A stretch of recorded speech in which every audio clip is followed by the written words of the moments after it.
Thursday. We are super pumped and super excited because one of the fun days, interesting days, impactful days, and sometimes the hard conversations always come on Thursday because it has to do with what's trending. Good morning, everyone. This is Carol Sue, aka Naughty Boss, live from a kind of a grayish Vero Beach, along with TwoSistas. Hey, good morning, everyone. My name is Janice, aka Wellness Diva 5.0. Multitasking on this trending Thursday. The big Apple computer, the laptop, the this, the that, and we have some topics to discuss with all of you. We do, but first off, I want to point out your very pretty looking desk in the background. Everything is a little organized. I know you said you were working on that. You know, that's part of what trending is. We should always kind of stay organized. My desk, however, does not look, normally my desk is pretty neat. Right now, not looking. I've been working round the clock on this hot topic that we're going to talk about today. And yes, all of our hot topics have a way always of impacting our health and wellness. So while over the last 15 months, people were preoccupied, obviously, with the virus, and we've chatted so many times how that impacted our health and wellness, our state of mind, where we were going in our careers, how you had to pivot, how you now had to kind of change the dynamics of the family in regard to homeschooling. This leads into this very, very hot, when I say hot, I would have to say this is probably a little bit more hot and sizzling than the virus. Could that be? Yes, it could be. Anytime you got and it ties in with everything, because when there's a hot topic, it usually stems from or is on the surface to push you this way, which is a diversion of silly putty. Exactly. And the point being, when we talk about these hot topics, we are always very clear and concise to let our viewers and our audience know that we have no issue debating, we have no issue with opposing viewpoints, and we welcome that. So if you've got a comment that you want to add on or a question, we encourage you to do. If you are listening on your podcast and you're not listening to this, you know, obviously when it's uploaded and recorded, you can still message us, because we always, especially on a hot topic item, we'll be doing follow-ups. And this particular, I'm going to say this much before we dive in. This is a topic that is not going away, will be implemented, because we always implement things of health and wellness regarding our youth, regarding our children, regarding our babies, children across the planet. You know, we've talked on many various subjects and topic matters when it comes to children. But one thing I have to say is when you start talking about children, with parents, with grandparents, that anyone has a vested interest in our future, it's a hot topic, because it brings out the lion in us. It brings out the lioness in us. It brings out the roar, the demand for change, the demand for outrage. So the hot topic is CRT. Now, if you don't know what CRT is, get from underneath the rock, because this is something that is paramount, not only if you have a child in school, not only if you have a grandchild, a niece, a nephew, if you care about children and the future of our country, the future of socially what we kind of chat about, the future of your own faith. This CRT, which means critical race theory. First off, I've got tons of notes. So for all of you who don't know what CRT is, I'm going to give you a pretty short version of it. First off, it's nothing new. It's been around for 80 or 90 years. But this would be considered, more of a neo-Marxist movement, and this is the contemporary version of CRT. So what is CRT? It infiltrates. First off, it's not factual. CRT is critical race theory. They're theories. There's no fact space behind this. Now, it does incorporate things that are factual. Injustices, right? It also impacts racism. Now, there is a difference between racism and systemic racism. A lot of people confuse the two. And the reason why they are different is part of the narrative now that is kind of infecting our youth is that America is a racist, systemically racist country. Factually wrong, factually wrong. And I'm not going to get into the facts and debate about that. Do your own due diligence and figure it out and actually do some research. However, racism does exist. Does it exist plentiful in some? I can't hear you. Oh, okay, you're talking to somebody. She was on mute. I didn't know she was talking to me. Anywho, racism, does it exist? Absolutely, yes, of course it does. Is it plentiful, like in this huge kind of overtaking our world? No, it is not. But it doesn't mean that it's not impacting the world, and it doesn't mean that it, we have to have be insightful about it, and we have to do our due diligence. Of course, yes, we do. Are there injustices? Absolutely. All of those things are kind of intertwined, but they're using pieces of that to really push the agenda of critical race theory. Now, what does that mean? That means, and if you have not been alarmed over the last 10 days of how many states across the United States have had angry parents approaching their Board of Education and or school committees demanding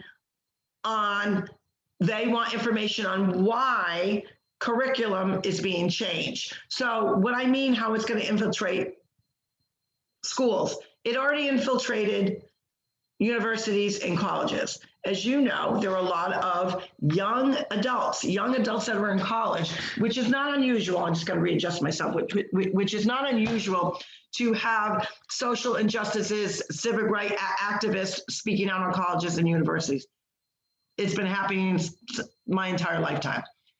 All about causes, nothing wrong with that. But we did see a surge in America of anti-American, white supremacist pushing agendas going, really over the last year and a half, right?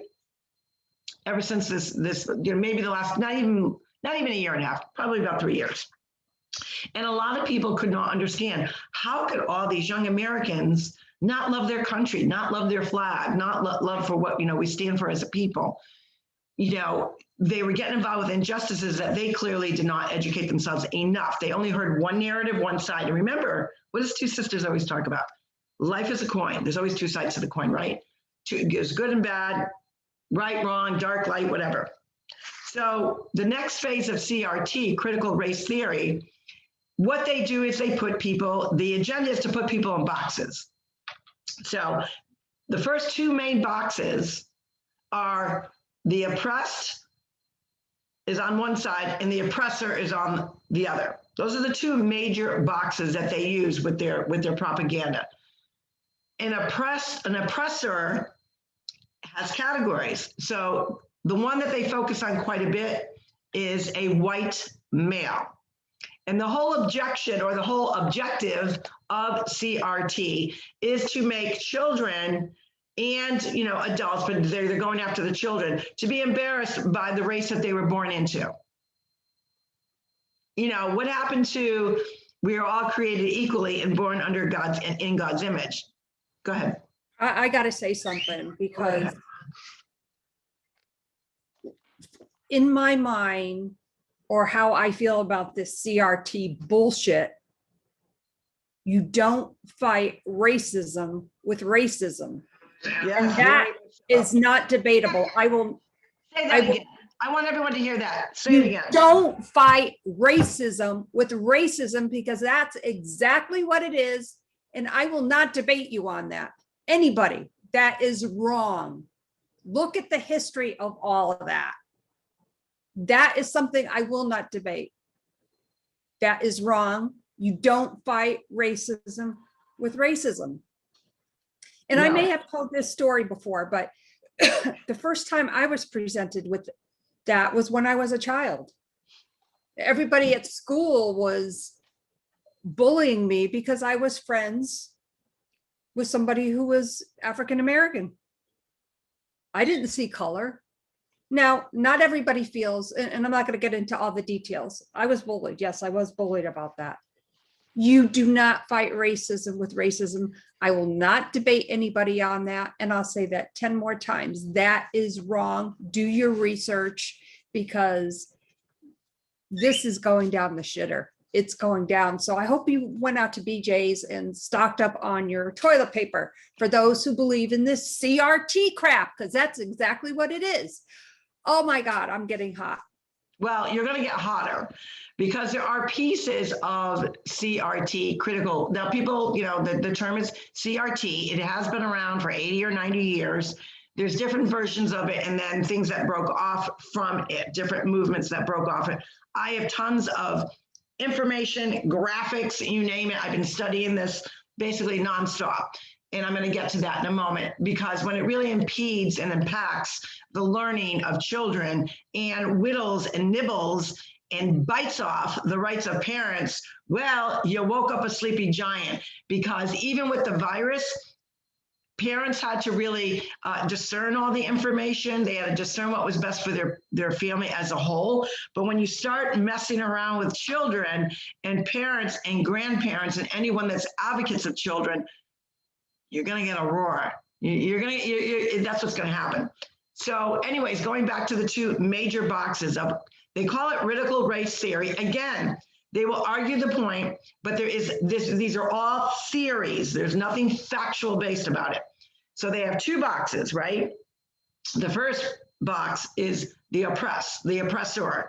So the oppressor is in their minds and in their teachings, is a white male. That's probably the epitome of what they hate, is a white male. Now, women actually are in both boxes. Most people did not know that. And the reason why we are in both, as a white female, we are in both boxes. We're the oppressor, we're the oppressed, or no, let's go back. We're the oppressor because we're white, but we're also the oppressed because we're women. So it's like a double, okay, which box do we fit in? Who wants to be fit into a goddamn box anyways? Let's be real, okay? So there's two boxes. Then you have, so anyone that's white, all people that are white are in one box. Why would you put white people in a box? Because isn't that racist in it of itself? But this is their theory. So all white people are in a box. And then some of those white people also are in the other box, which is the oppressed. Who's in the oppressed? Black people. Anyone that is not white is in the oppressed box. Then there's subcategories of this box. That would be transgender, that would be entering all the sexual curriculum that they're also going to entwine. And there's language to it. And I'm going to actually get to a couple banner notes that I had, which I know people will be patient with that because there's so much. You're going to, a lot of people that have not heard of CRT actually have heard of CRT. And I'm going to tell you why. Because there are trigger words. There are words that have been coined that you might have heard. And I'm going to get to those right about now. And these were coined by a lot of influential people that are on social media, that are on Instagram, that are really pushing this agenda of CRT. And so I'm going to tell you some of the words. The first one being, obviously white supremacist. That's been coined, was coined years ago. Intersectionality. That's a big word. Intersectionality. White privilege. How many of you have heard white privilege? That is a phrase word coined by CRT, but I'm going to get more to it. White fragility. You might have heard that one. Colorblind racism. Internalized oppression. We're going to get to that. Lived experience. Here's a hard one to pronounce, and I actually don't mind if I kill it because it's such a horrible word. Heteronormality. HETERONORMATIVITY.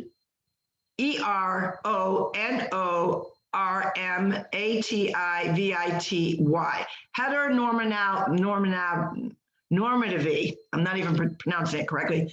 I don't really care to, it's not a good word, gender performativity, systemic injustice. Now, a lot of times you've heard of it, systemic racism. Now it's systemic injustice.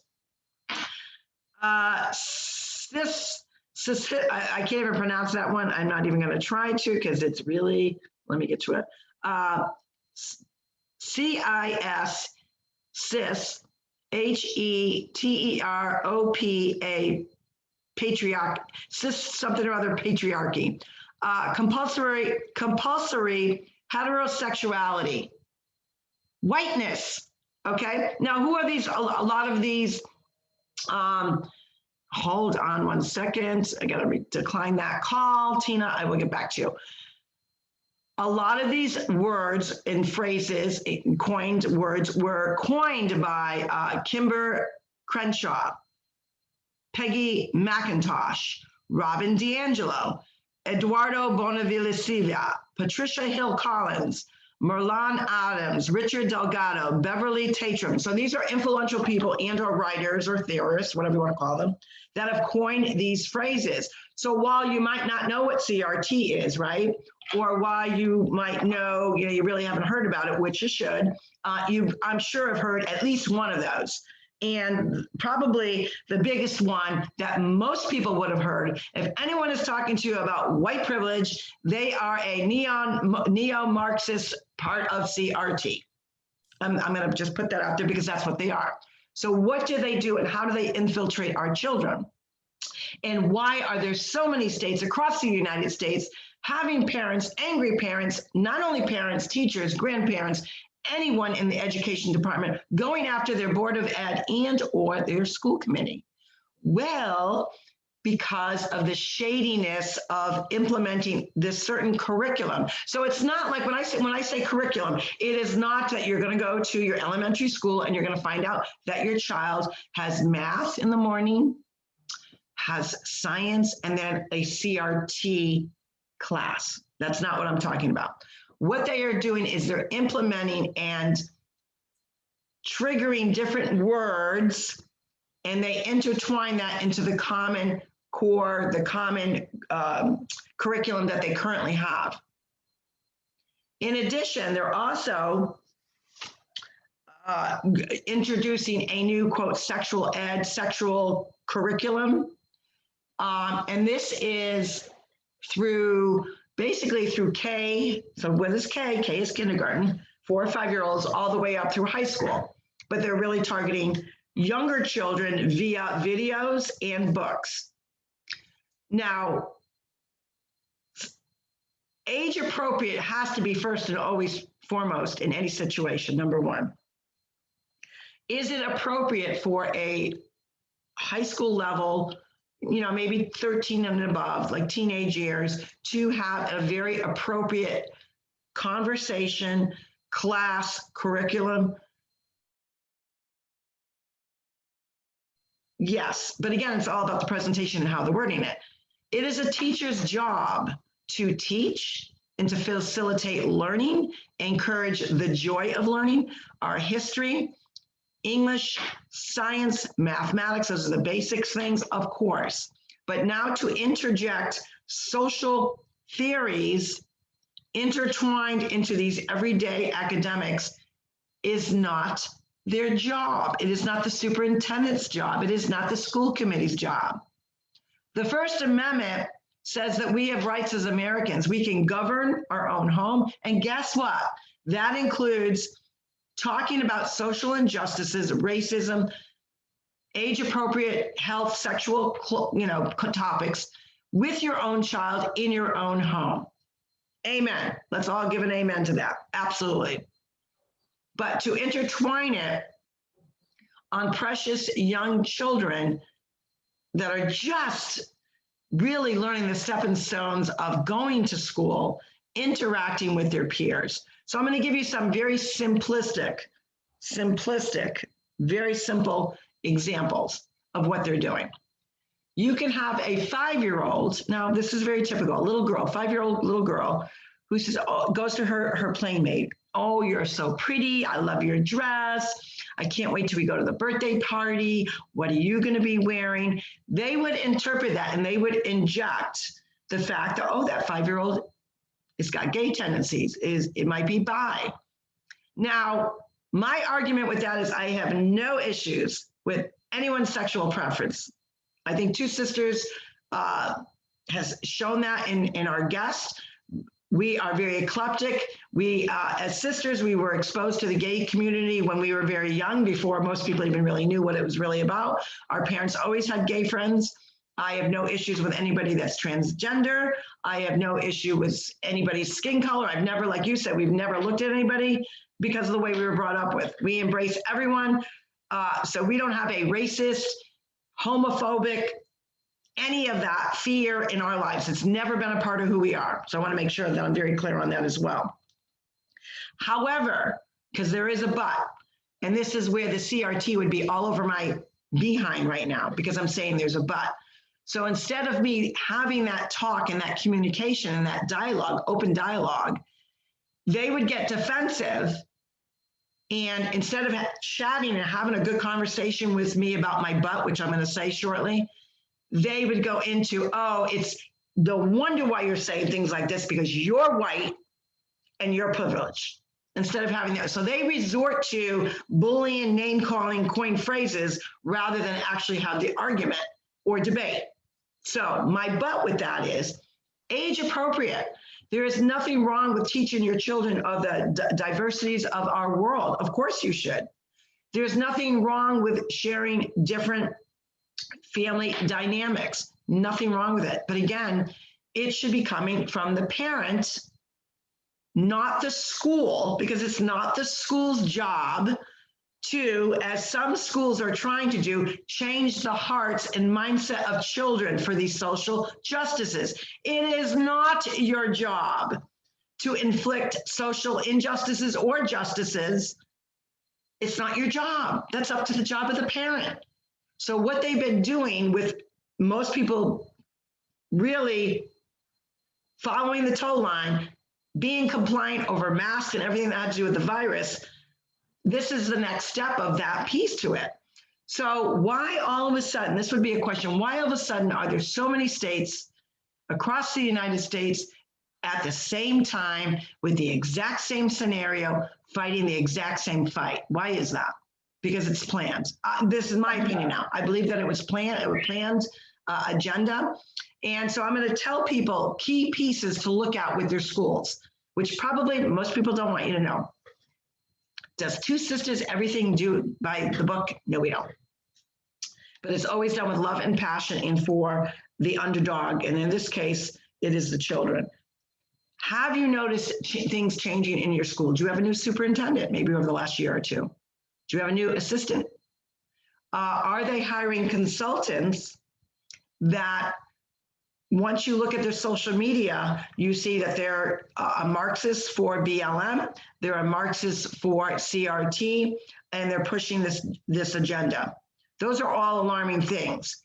Have you noticed that? Now let's talk about the last 15 months. If you were a stay-at-home parent, be forced to stay at home, obviously with everything that was going on over the last 15 months, and you still wanted to be in tune with your school, Board of Ed, school committee, how was everyone doing their meetings over the last 15 months? They were having Zoom meetings, right? Well, you know, if a Zoom meeting is kind of boring, after a while you tune it out or you just get out of it.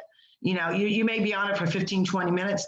Most of the time, school committee and ed board meetings are at least an hour, probably longer, especially now starting with Zooms during this time frame, because how many people do not know how to run a Zoom? They're a technology challenge in the beginning. Now, I've been using Zoom for years, but for someone that's never used Zoom, there was a lot of issues with that. People didn't know how to mute people out. How do you join? But there was a lot of confusion to that.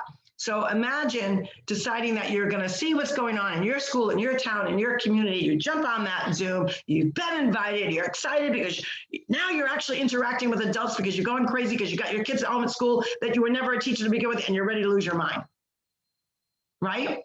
After 20 minutes, a half hour, when you see how unorganized it is, what do? Delete, leave meeting, mute. You actually will change your picture from video to a picture and totally tune them out. Kind of what we talked with Elliot yesterday. You're not engaged anymore. So most of the time, school committees and or Board of Ed have been sneaking in, and I say that very confidently, sneaking in it towards the very end of maybe a little bit of update. Keyword equity. Equity. Remember that word, equity.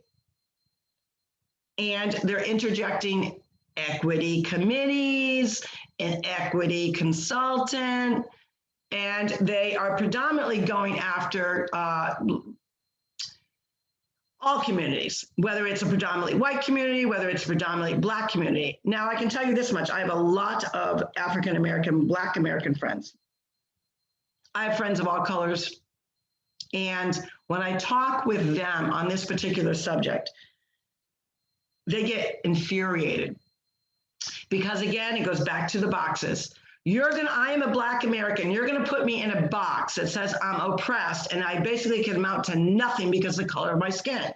You've insulted them now because you're basically saying because of the color that they were born to, that they should be embarrassed, so they cannot amount to anything, and that they're automatically oppressed and could never get out of that oppressed state. That is what you're saying.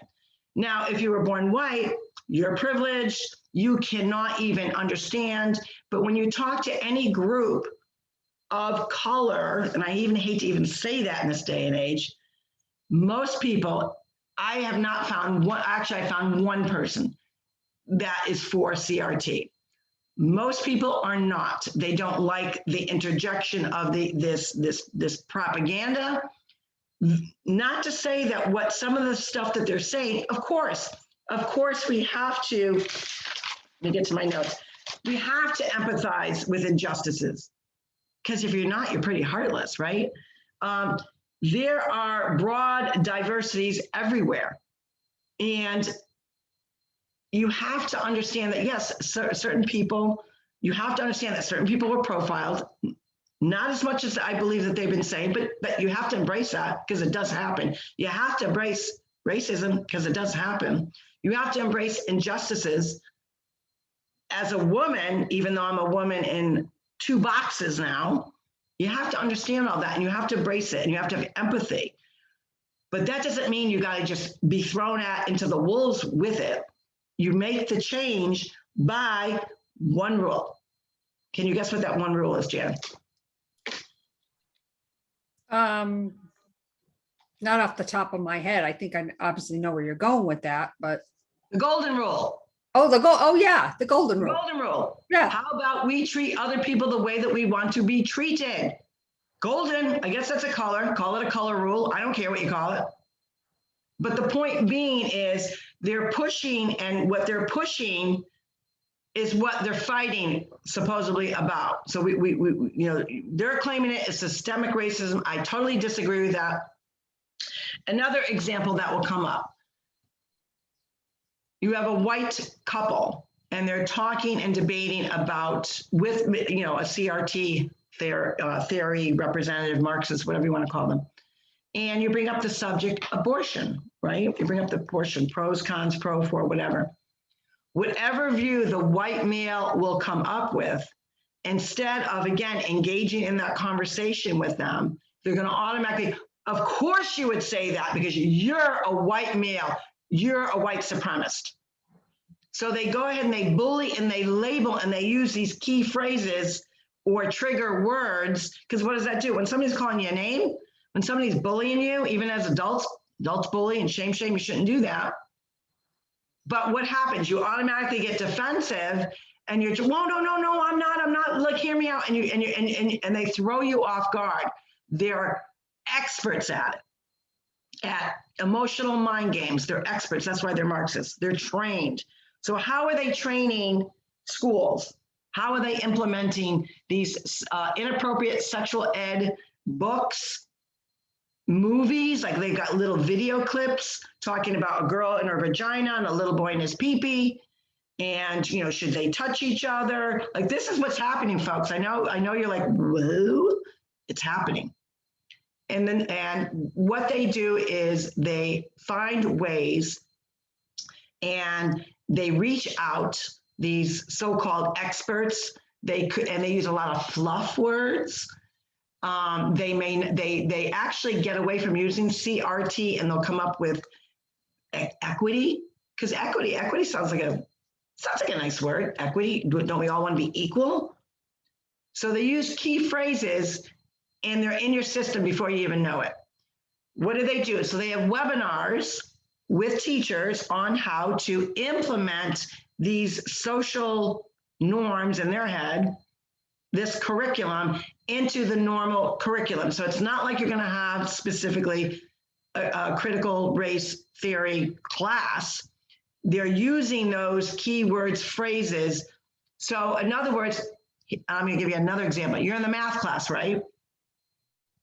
What would you think you'd be learning in math? You know, the new algebras, addition, subtraction, division, square this, square that, regardless of where you are in the age bracket. So now you're in an elementary, maybe junior high math class. And you know how we have problems, right? You problem solve. It's part of mathematics. And now all of a sudden, this is how they will interject. And they will usually interject not only with Black students or students of color, with whites, with anybody. Here's a math problem. You have a white teenage boy, you have a Black teenage boy. They are driving in Boston, Massachusetts. Who do you think, what is the percentage mathematically of who's going to be pulled over by that person that's all about brutality? Now, I didn't use the word critical race theory. I didn't use the word officer. But what have I just, as a teacher, just injected into a math class? I'm talking about math, I'm talking about percentages, but I'm also changing the language to influence a young mind to also do the math.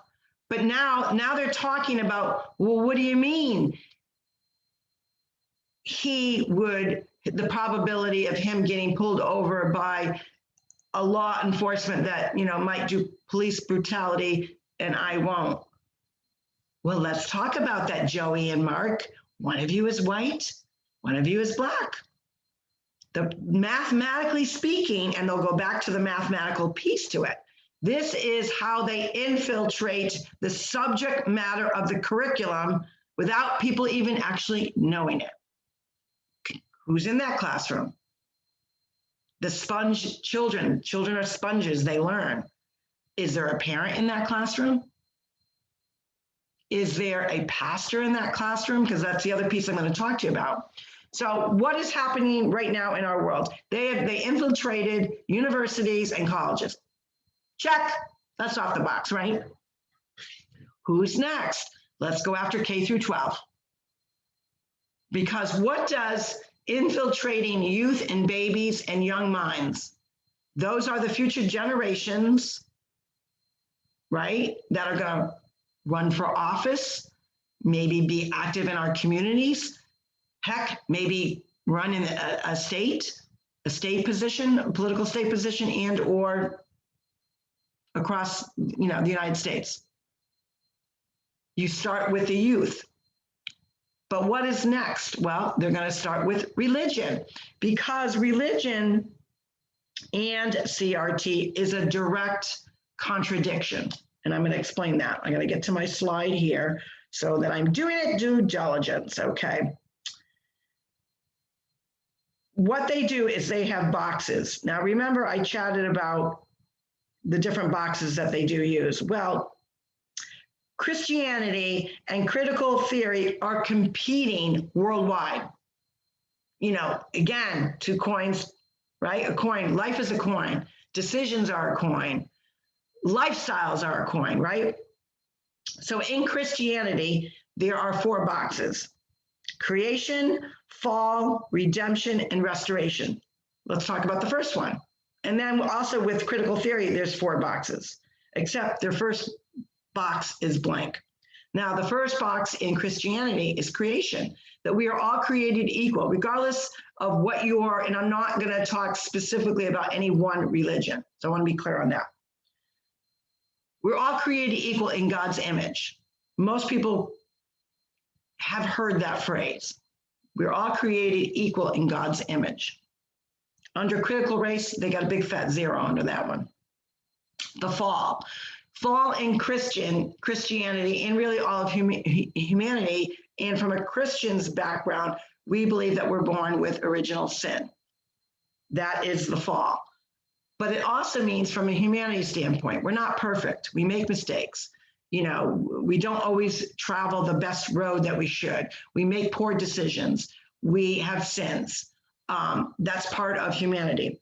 In their box under that, there is particularly white supremacy, heteronormality, toxic masculinity, oppression, and all these different words that go under that.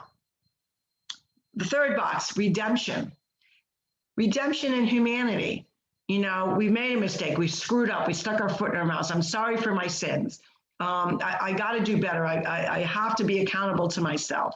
But I do know that the hope in the world is that I can be redeemed, that I can be sorrowful and be a better person, be a better person in a production manner and in my community, make an impact.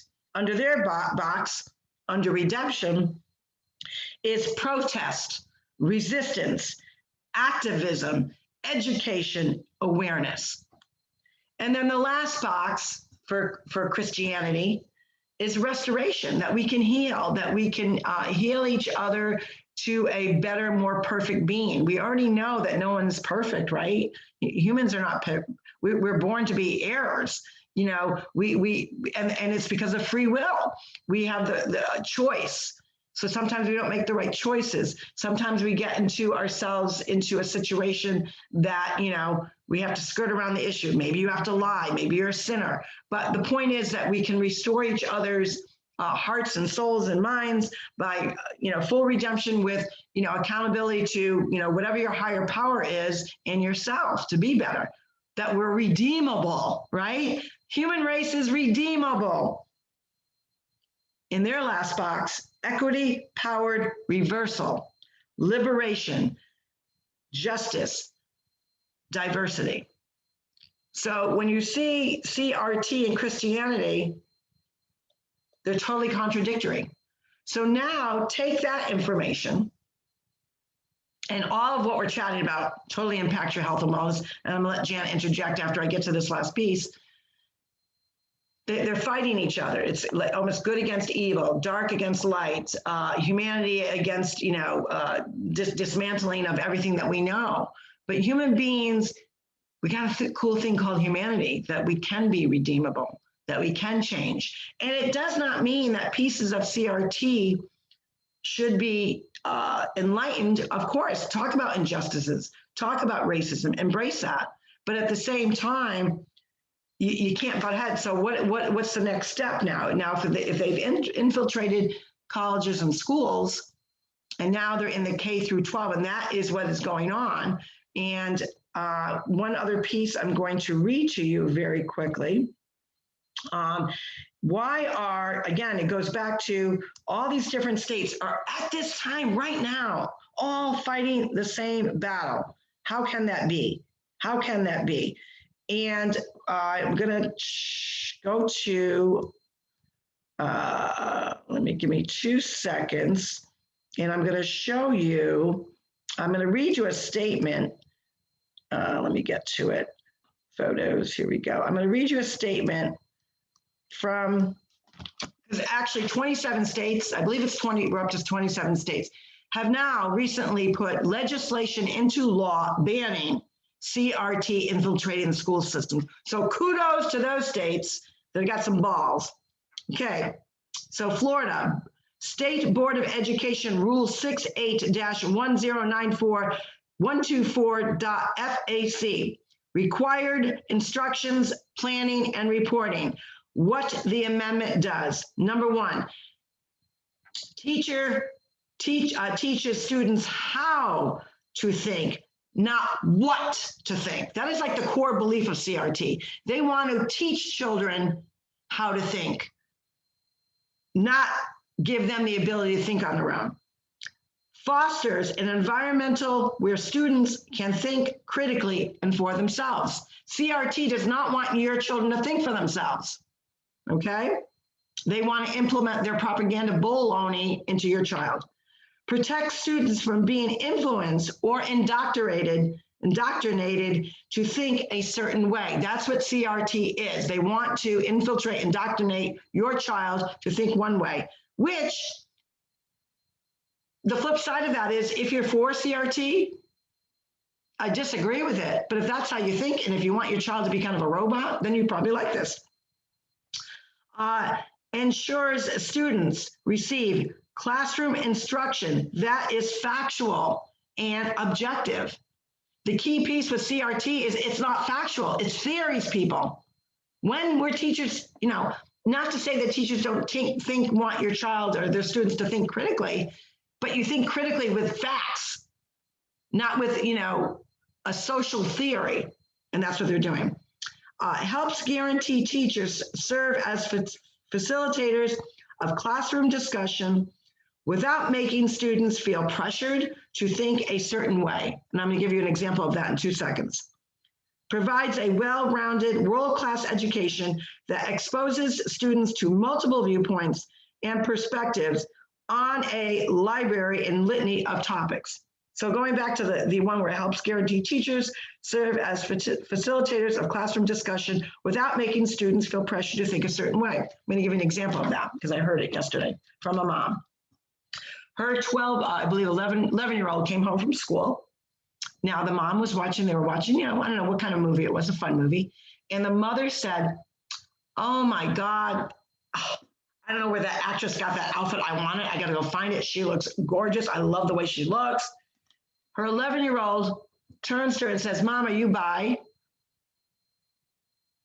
And the mother goes, what? What did she just say? Are you bi? Bisexual. Are you bi? This is coming from an 11-year-old. Where did you learn that? Oh, in classroom today.